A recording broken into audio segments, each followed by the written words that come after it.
cuando estás en México, tú reniegas de tu religión cristiana. No te sientes cristiano en ese momento. No, yo una vez que me voy de mi casa, mi mamá, las últimas palabras de mi madre a los 14 fue, cuando te vayas, ella pensando que yo no me iba a ir nunca, me dijo, cuando te vayas de esta casa, vas a encontrar en la calle que no vas a poder ser de uno o del otro, no vas a poder andar en el medio, sos, perdón, de uno o del otro. Y dije, ¿de qué?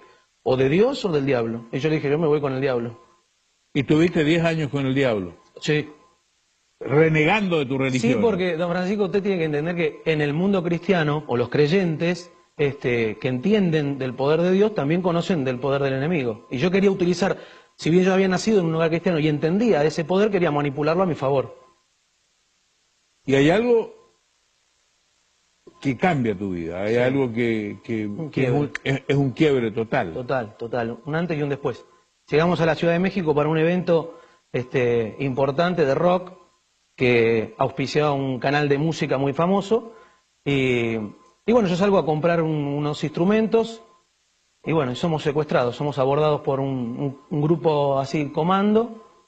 Y tú eras exitoso artísticamente. Artísticamente nos estaba yendo, era como que estaba llegando mi momento, por eso, digamos, era la impresión mía, digo, ¿por qué? ¿Por qué ahora, no? Porque era mi momento, era mi oportunidad, después de haber tantos shows. Me están secuestrando con engaños, porque primero me dijo que era un vendedor de instrumentos, muy bien vestido el muchacho, y yo creo en él, lo sigo. ¿Esto fue en México? En México. Y nos dirigimos hacia una zona donde, bueno, finalmente me terminan secuestrando a mí y a toda la banda. Digamos, salen 5 hombres más y, bueno, nos rodean armados. ¿Y qué pasa ahí? De ahí nos llevan a Tepito. Y ahí empieza el verdadero rock and roll, porque ahí yo dije, bueno, acá no salgo más, acá me matan. Y empiezan a hablar, querer negociar con la compañía discográfica por plata, y van pasando las horas y yo voy viendo que esto se termina. Y ahí, recién ahí, es donde yo me acuerdo de mi mamá, de su fe, de sus oraciones. En un momento te ponen una pistola en la cabeza. ¿Qué pasa en ese momento? Bueno, él ya no puede negociar más y me apunta. Yo estoy todo tatuado, entonces él se sentía todo el tiempo como que físicamente yo lo agredía. No sé por qué, pero no había conexión con él. El resto de la banda no los provocaba tanto, pero a mí es como que el castigo era todo el tiempo conmigo. Entonces me apunta a la cara y me dice, ¿crees en Dios? Y yo digo, pero adentro mío pensé, ¿por qué a mí? Porque no le pregunta a todo el resto de mis músicos que son ateos, ¿por qué a mí? Yo, que escondí todo mi pasado, nadie sabía que yo había nacido en un hogar cristiano, y encima yo era el más salvaje de todos dentro del ambiente del rock. Y entonces no sabía qué responder, y de adentro del estómago me sale decirle sí. Y cuando le dije que sí, me dio miedo haberle dicho que sí, que creía. Y me tapé la cara y dije, bueno, acá me voy. Y por lo contrario, esperé, y cuando lo vuelvo a mirar, el muchacho me hace con el arma, me dice, si me hubieras dicho que no, te hubiera matado. Se guardó el arma y salió de la habitación. Empezó a discutir con el resto de los secuestradores. Y ahí yo siento un cambio en mí, físico. Empecé del frío y del terror que sentía, empecé a sentir un calor y no entendía, y dije, Dios está acá conmigo. ¿Por qué? No entendía por qué. Y era muy fuerte. De hecho, pasaron un montón de otras cosas más. Cuando nos están liberando, otra banda de secuestradores y narcotraficantes entran al barrio y nos quieren matar, y estos mismos hombres que nos estaban secuestrando nos defienden. Una locura total. No paraba la odisea, pero adentro mío había algo muy fuerte, un calor, una energía que era totalmente, no la había vivido en mi vida. Si bien había nacido en un hogar cristiano, me había bautizado, nunca lo había sentido. Y empecé a recordar todo eso. Pero la pregunta era, ¿por qué a mí? Si yo hice todo mal y me gustó, ¿por qué a mí? Porque hay gente que hace las cosas malas y dice, no, yo hacía cosas malas y ahora me siento mal. No, a mí me gustaba, yo hacía cosas malas y me gustaba. O sea, lo que supuestamente para la religión y para la fe eran malas, a mí me gustaba. Entonces yo le decía eso a Dios. Mientras corría por esos pasillos le decía, ¿por qué a mí?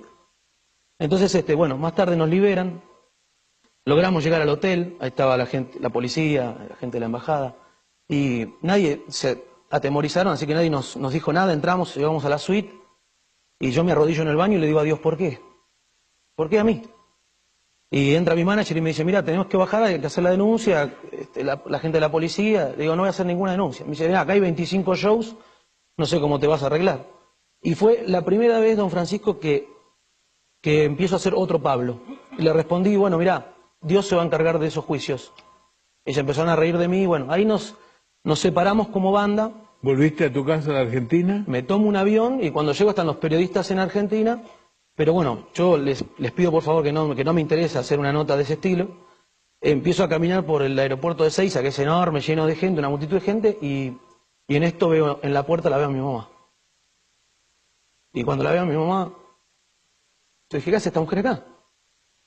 Me la dejé. Los últimos gritos de mi mamá en mi casa fueron,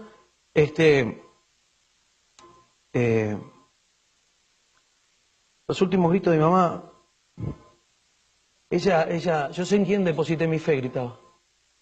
Y yo la escuchaba de media cuadra, más o menos. Y yo dentro mío estaba orgulloso de irme. Así que la encuentro a mi mamá ahí y me quedaba esa impresión todavía. O sea, estaba mi mamá, pero me quedaba esa impresión de esa mamá controladora, de esa mamá de estar educándonos constantemente, orando por nosotros.